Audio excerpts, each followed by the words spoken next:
everyone! For today's vlog, I'm going to show you the process on how to make a photo essay for the beginners. So, let's go. See you later! Hello everyone! So, as what I have said earlier, I'm going to show you the process on how to make a photo essay for the beginner. Honestly, I don't have any idea what is photo essay because during my junior high and senior high, I've never encountered the word photo essay, just the word essay lang. Until I reach second year college, our professor in multimodal communication introduced this kind of activity, which is the photo essay. So I find it very interesting. However, I find it very difficult because I don't have idea. Honestly, I don't have any idea until he gave the instruction. So first, what is photo essay? Creating a photo essay is a combination of art and journalism. A written essay, the elements of a photo essay should be structured in a way that easily conveys a story to the viewer. The photo essay must be contributes the overall story, theme, and emotion of the essay. The photo you choose must not only be artificially strong but also informative and inspirational and educational. In doing your essay, you must pick a photo that brings a viewer inspiration. It has to be unforgettable. In the process of making the photo essay, you will encounter many realizations. And also, choose the best pick because it's easy for you to convey the ideas because you know the meaning of the photo. So first, you have to go to Microsoft Word. Actually, I'm already done. So first, example, this is my picture. Just insert picture, then if you have a title. So, in my case, guys, I already have my title, which is the A Man's Daughter is His Heart. I come up with this title after making my photo essay. So, let's proceed to the introduction. In introduction, you have to consider the three main important things, which is the hook, thesis, and transition. Example, this is my essay. In essay, the introduction establishes the topic area which any necessary definitions qualifies the range of the argument and most importantly states the thesis of the paper. So in your introduction, you have to tell the reader what the essay will be about, rephrase the words in the title and summary of your main points, adding additional context, providing a sig to your thesis. So, example, this is my introduction. First, I define what is father. For some, the word father is a hero and is the best person of our life, the one whom we look up to for all our desires and dreams. A good father faces all the difficulties without letting us know any of them, which is very true. So in your introduction, you have to state two questions, which is, in my case, my questions are: why do we take photo of someone? Is it because we value the person or we capture the moments to be as one of the memories? I guess both. So in reality, we took photo to someone because that person is important to us, and if in case that person is far from us, we will never miss that person because we have a photo of him or her.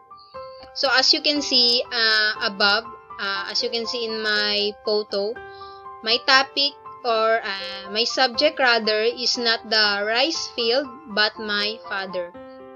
Actually, I took the photo last time intentionally as we go to the mountain every morning.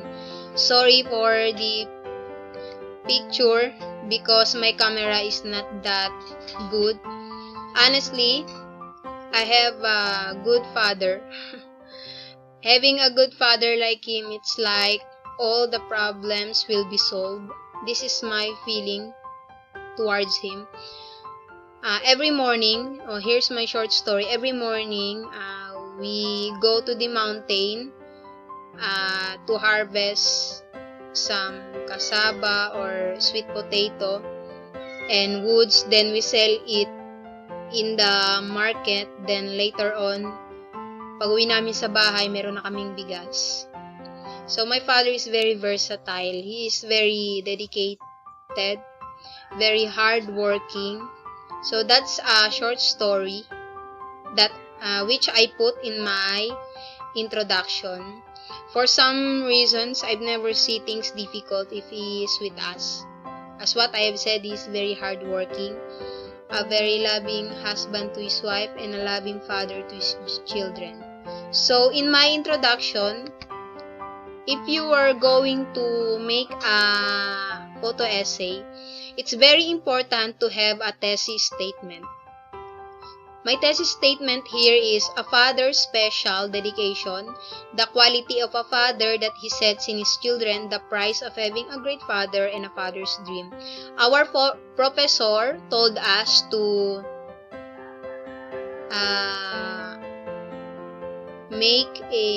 gather a sources or topic. My topic are for because I don't know why. Maybe I am inspired with these people.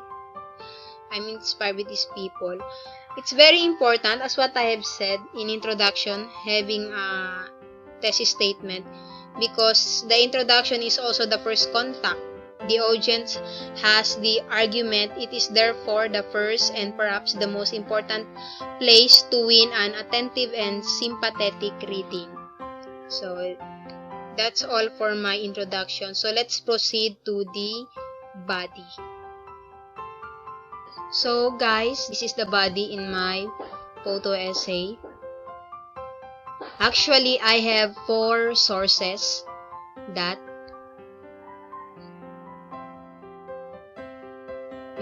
so that is the body in my essay.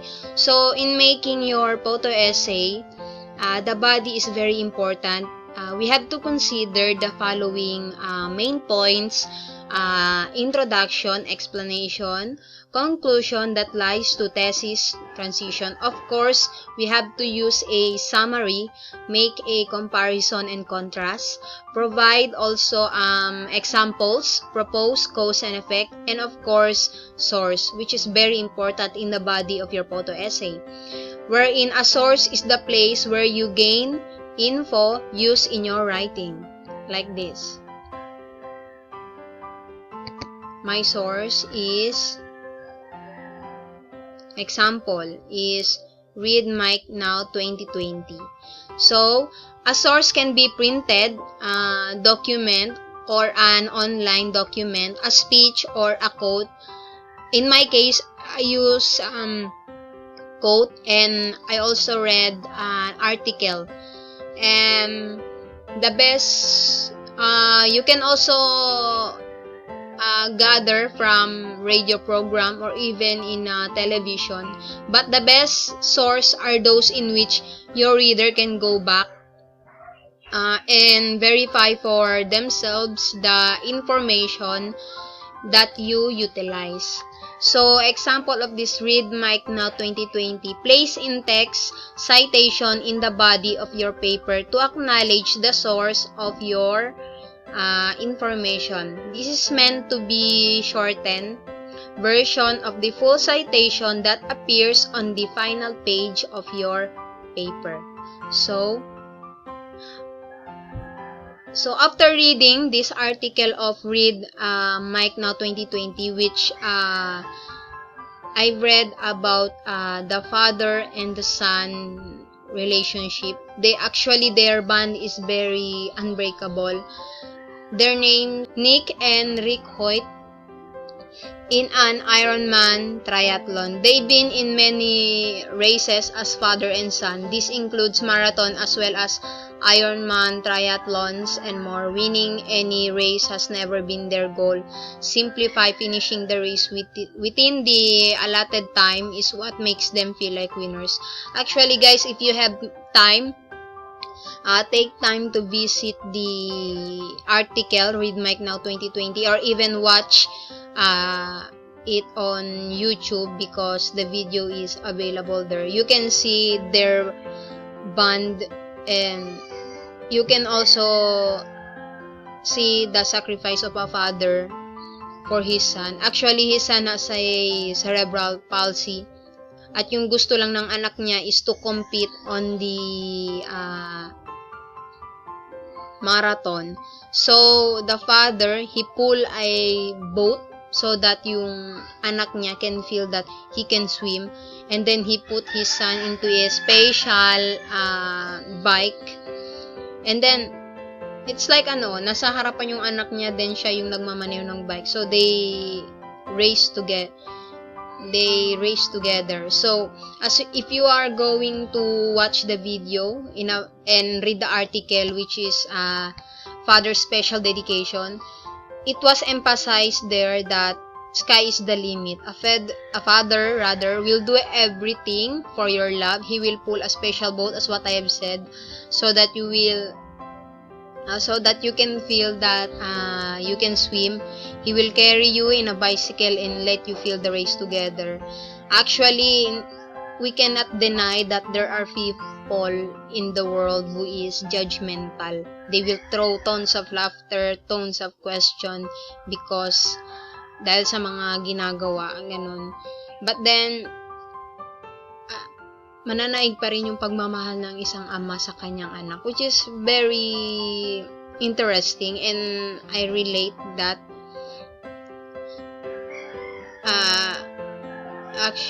Actually, a father, he will climb every mountain, he will swim every ocean, and he will be your voice as you mourn your success. It might be a difficult race, but if your focus is not the race but the company that you share together and not the destination, that is very priceless. You get it? The relationship is very priceless and cannot be measured. And of course, if you're going to realize, God did the same thing to us. He is able to do great things more than we could ever imagine. He will never get tired of doing good things, for He is our Father, and His love towards us is countless as the stars in the universe or as the sands in the seashore. So guys, my second source is from Reed Markham, which is very interesting also.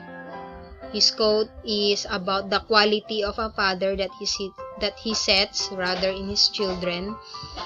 And the third one source is from Harlan Coben, which he states there that the price of having a great father. And lastly is from Liza Minnelli, which is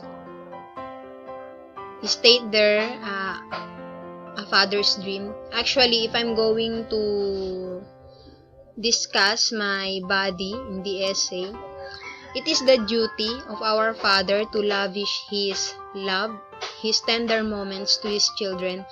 The sacrifice that He did and love towards His children is truly remarkable and immeasurable. Just like my father, during our time, nawalan kami ng bahay. We are a victim of tornado. Hinila talaga ng ipo-ipo yung bahay namin. So, tapos nagkasakit yung kapatid ko. It was the leukemia. Then, my mother, nagkasakit. We are, God tested us, but then, hindi kami sumuko. And then, I saw my father. I saw how tough he is, and I admire how he handled certain circumstances. Never in my life seeing him tired. And actually, lahat ng tatay hindi talaga napapagod sa mga anak nila. And then, secretly, I saw him in pain, but then he managed to stand out and smile to the world.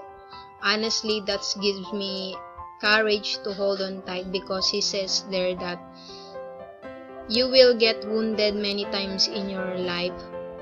You will meet mistakes, but then other people will call it failures, but then it doesn't define you. What defines you is what your father defines you. Just like me, he defines me as a stronger person.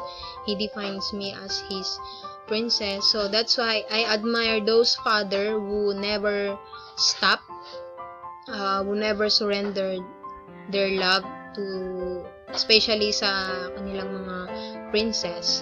So here, so what is the importance of the body in the essay? Actually, the function of the essay's body is to full develop the argument outline in the introduction. I will not longer explain one by one my body, because it's very easy to explain naman. So, each paragraph within the body of the essay, so as you can see, I have 4 paragraphs, elaborates on, each paragraph within the body of the essay elaborates on one major point in the development of the overall argument. Although some points may consist a number of sub-points, each of which will need a paragraph. So, why is the body of an essay important? The main body of your essay is where you deliver your argument. As what I have said, its building blocks are well structured. Academic paragraphs. Each paragraph is in itself a smaller argument, and when put together, they should form a clear narrative that leads the reader to the inevitability of your conclusion. So that's all for the body of my essay. If you have time, guys, try to read the quote of Reed Markham. It's a very nice quote. And of course to Harlan Coben. Sa lahat ng mga papa's girl dyan, I know you will relate. Liza Minnelli. And of course to Read Mike Now 2020. Actually, we all know that a mother gave us the drive, but the father gave us our dream, and that is that's the only thing in the world that cannot be changed by anyone. So let's proceed to the conclusion. So guys, this is the conclusion of my photo essay. So in conclusion, we have to consider the following, which is very important. First is the thesis statement rephrase, the summary of the main ideas of throughout the paper, and the significance of the points made throughout the essay. Conclusion is very important part of your paper because it provides closure for the reader while reminding the reader of the content and importance of the paper, it accomplishes this by stepping back from the specifies in order to view the bigger picture of the documents. So this is my conclusion. In my conclusion, I say that the making of this photo essay, it makes me reminisce, makes me realize the greater love of a father to his children. Actually, as I write my conclusion, all I can feel is just the purity and the pure love of a father to his children. Actually, a good father really protects his family. However, some are threat instead of protection, abusive instead of being protective. But for me, a greater gift that a father can give to his children is to love their mother. And if we won battles in life, He rejoices over us with singing, just like our Father God, that's all. So, actually guys, hindi siya mahirap if you know what you are doing. Actually, if you are going to make the photo essay, you have to, as what I have said, you have to pick a very informative and inspirational photo so that yung reader mo is makaka-relate on your works. And of course, you will not find it very difficult kasi madali na lang siyang hanapin and mas madali mo siyang gawin lalo na't pag inspired ka or yung photo na yun or yung taong nandun sa photo is your role model in life. And of course, why is conclusion important in an essay? Actually, a conclusion is an important part of the paper because, as what I've said, it provides closure for the reader while reminding the paper of the contents and importance of the paper. A conclusion does not introduce new ideas. Instead, it should clarify the intent and importance of the paper. So, what is an effective conclusion? For me kasi, the conclusion allows you to have final say on the issues you have raised in your paper. The synthesis, your thoughts, to demonstrate the importance of your ideas and to propel your reader to a new view of the subject. It is also your opportunity to make a good final impression and to end it on a positive note. So that is for my conclusion. So let's proceed to the reference. This is the reference, which is very important in your photo essay. Actually, references from essay to papers, academic writing needs proper referencing for several reasons. Citations give the paper credibility and authority, and they also credit the source of information, avoiding plagiarism. And why are references important in an essay? Just like this. Referencing allows you to acknowledge the contribution of other writers and researchers in your paper. Any university assignments that draw on the ideas, words, or research of other writers must contain citations.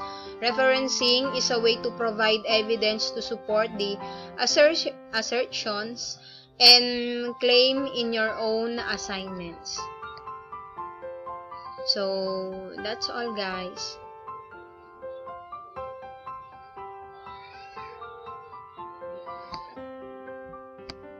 Thank you guys for watching. That's all for my photo essay. Thank you. Hope you learned something. Bye.